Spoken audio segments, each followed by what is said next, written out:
I have a lot to unpack, and I'll start with Professor Marshall's comments. He said that the FCC regulations are gone. They're not. He said that the ground rules have changed. They haven't. That the FCC rules are not struck down. In fact, to the extent that the courts have directed the FCC to go back and review it, that is something that is for the FCC to do. But in the meantime, the court did not strike down the FCC rules. So the rules that were in effect in August are the same rules that are in effect today, which are the same rules that were in effect a year ago. So from your perspective as commissioners who have taken an oath to uphold the law, just like I've taken that same oath as an attorney, there's still the law. Now, there was a comment made that the FCC regulations are not law. In fact, they are.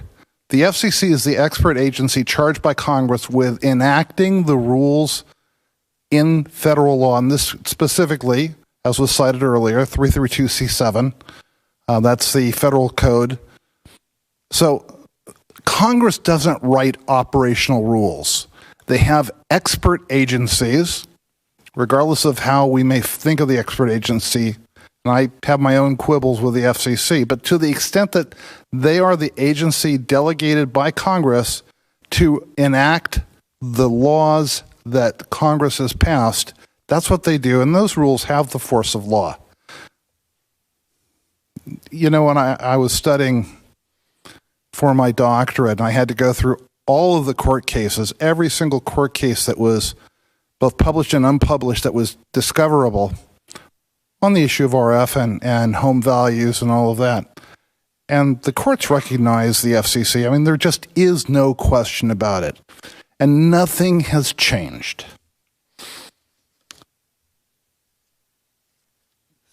Moving on to some of the speaker comments. The speaker comments were generally all about RF, and I get it. But there were a couple that require some additional unpacking. Ms. Swanson talked about the Ripon case where Sprint removed the tower, and they did. Subsequent to that, if you continue down, you'll find that, in fact, what was determined to be the cause of the cancer is the fact that there was an old Nestle's plant that was nearby that had discharged carcinogens into the ground. And that's the causal link there. Did Sprint remove the tower? Sure. But was that the actual cause of the cancer? Based on published reports in the Sacramento Bee, Modesto Bee, and the CBS, their toxicologists have put it back at the cause to be Nestle's discharge of toxic materials.